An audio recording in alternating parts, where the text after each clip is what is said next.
Hi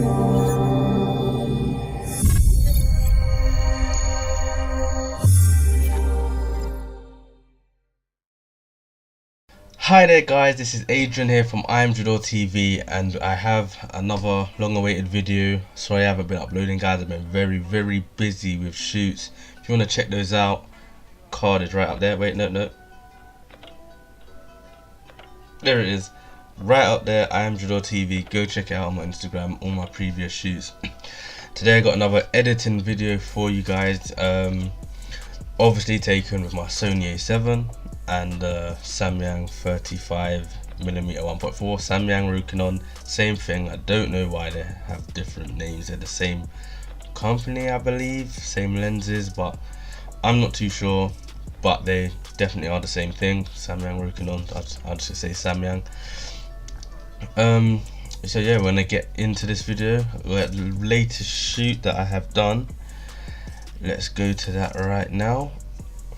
Here with the lovely Nush. Check her details out in the description below as well.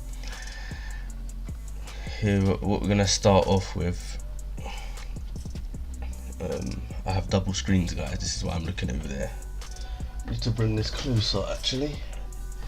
So we're gonna do here first, like right now I'm gonna give you guys a gem. This is a IAmJadoreTV gem I'm dropping on you guys right now. If you don't know about the last tab, which is probably the most important tab on the new Lightroom, what do they call it now? Adobe Lightroom Classic now. That's what I was gonna call it. Adobe Lightroom Classic now.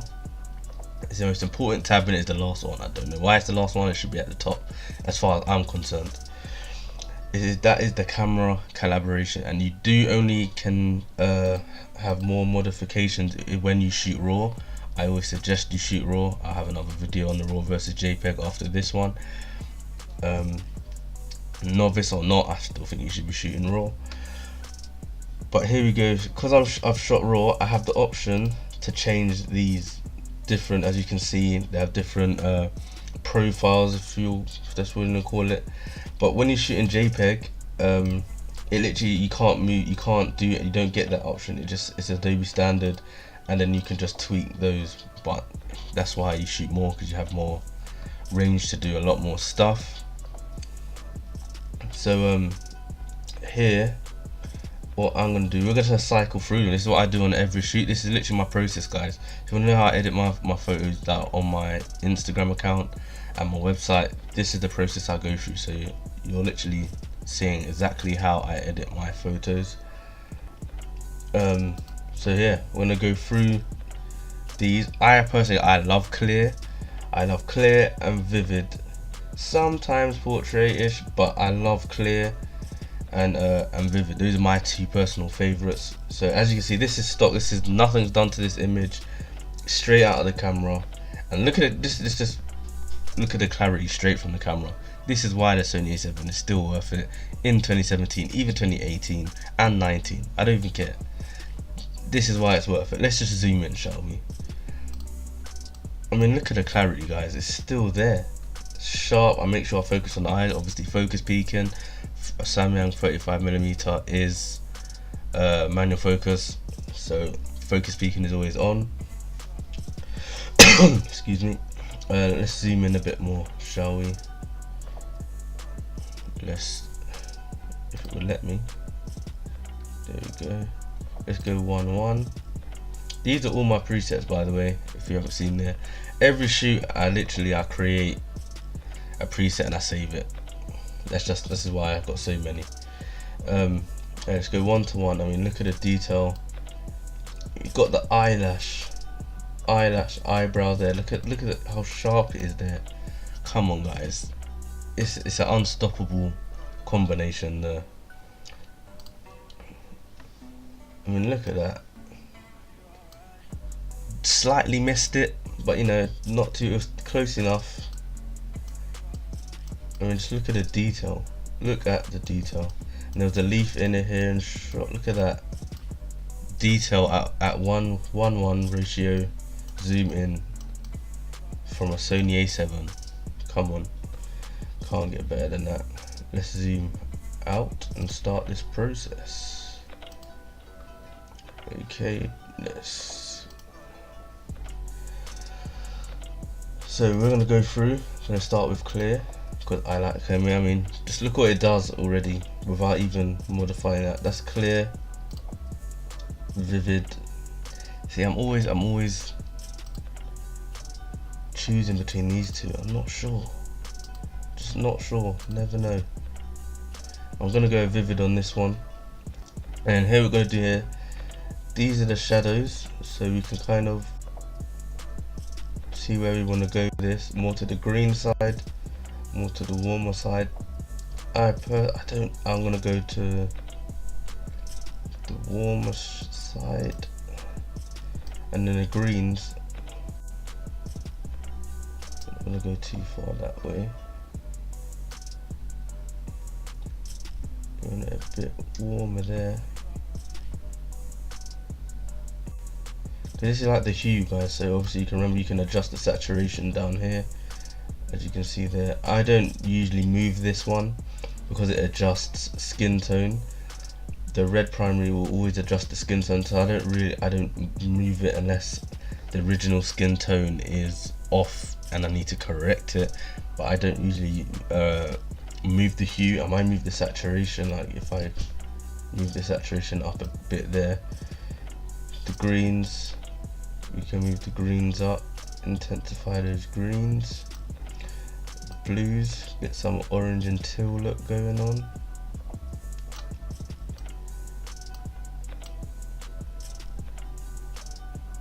Not too, or should we make it, so you can make it slightly more greener, but then as you see her skin tone has changed.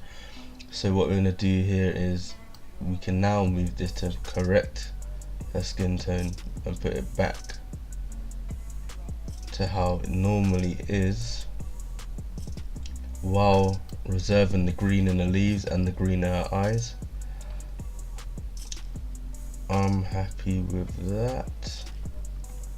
And remember, this is just this part, we still have to go through the rest. So right now this is as shot. I'm gonna just play with this as well. I'm gonna make that a slightly colder. Put those green. Oh yes, I like the green to come down.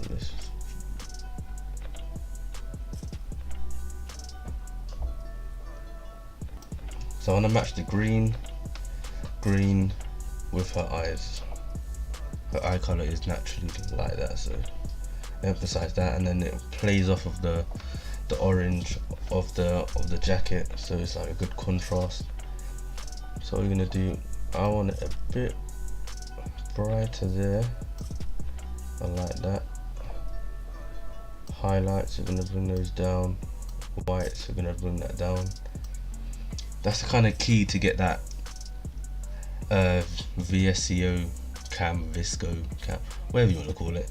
You know what I'm talking about. That app that has the filters. That's how you kind of get that mood and tone. Lower, play around with the highlights and move the whites down. That's usually how you get that kind of look as well. If you want to add the fade, I'll show you how to do that after. Blacks,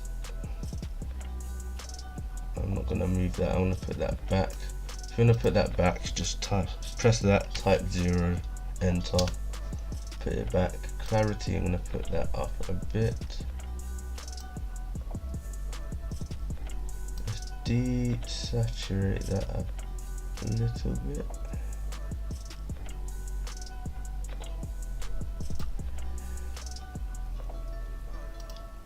And where else are we going?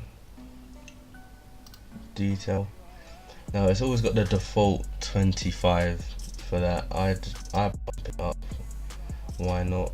I don't really move this because it adds a lot of grain into areas you don't want grain in. It just looks like noise, so I don't touch that. Effects. This is a great tool here. Defade. I don't know again why it's down there. but it kind of gives a different contrasty look than the contrast. It's just different. Contrast is kind of heavy on, this is kind of more a subtle contrasty effect. We'll show you how that works. If you up that, as you can see what it's done, so it's not as harsh as the contrast tool. So I like this tool, I love this tool a lot. And here's also when you can add green if you want to add like that kind of feel to it. You want to add green. I personally believe this can be a bit brighter.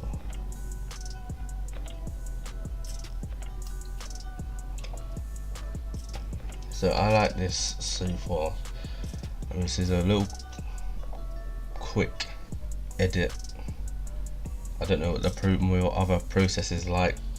These is kind of around the time I usually spend to edit my pictures, but I usually take them in, as I've said in my previous videos, I kind of take them in the way I want the finished product to look like. So I took it knowing how, like, I visioned the finished edit before I even shot the model.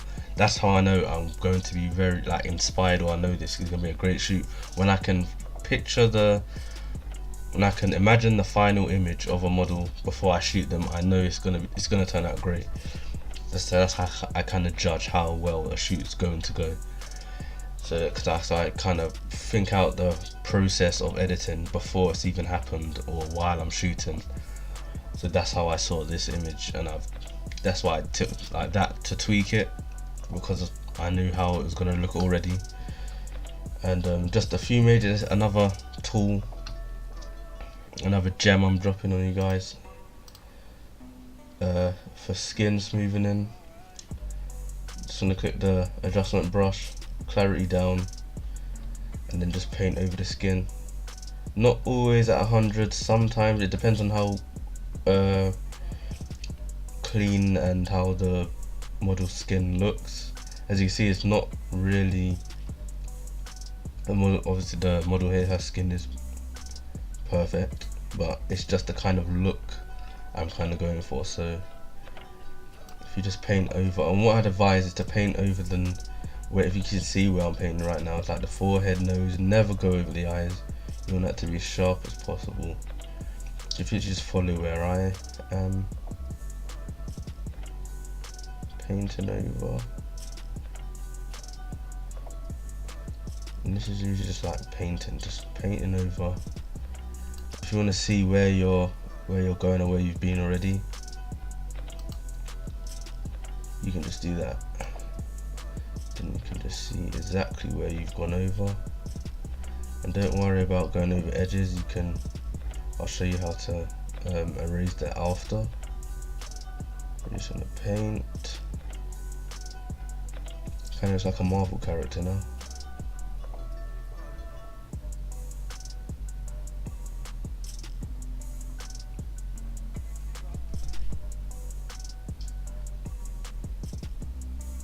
Just gonna keep going.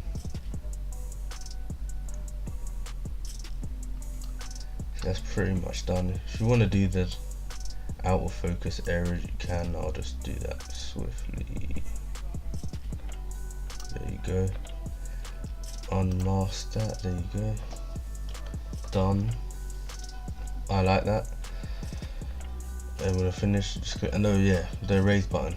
This is the erase button here. So this is what you've done with these settings. If you want to erase, you just press the erase button, and you can see it's got instead of the plus sign in the middle, now has the minus sign. Obviously to reduce, you can just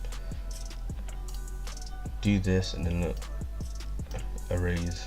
Obviously I don't want to do that, so I'm just gonna Control Z or undo that bit I just done. Excuse me guys. And that's that there. So another thing I want to do as well, I want to bring out her eyes more. So we're just going to set that to 0. And exposure, let's try 35, see what that looks like.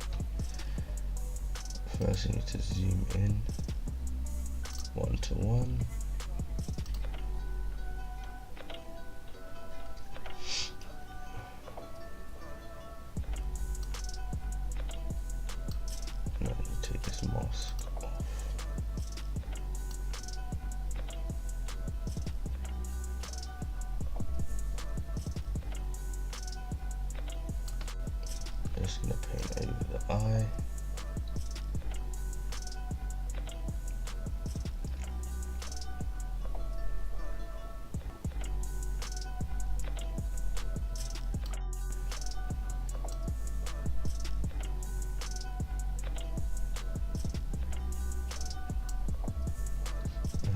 gonna erase because I went too low. And here.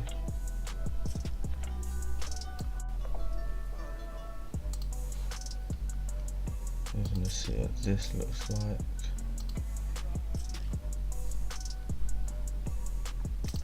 Because you know you've painted correctly over the eyes, all you can do is press that again, and you can obviously adjust both of them, whichever one you want to select. Press that. If you want the eyes a bit brighter, you can just up to there. Let's see what that looks like. That may be a bit too bright.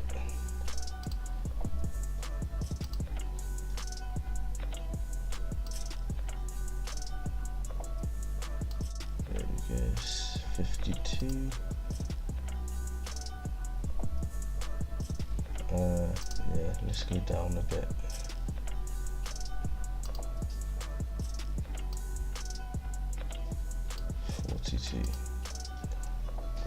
So yeah, I'm happy with 42, and that's that one done. Anything else, you just have a quick look over before. Let's go. Sometimes I go to HSL just for the hue, saturation, luminance. Bring out some blue out there in the sky.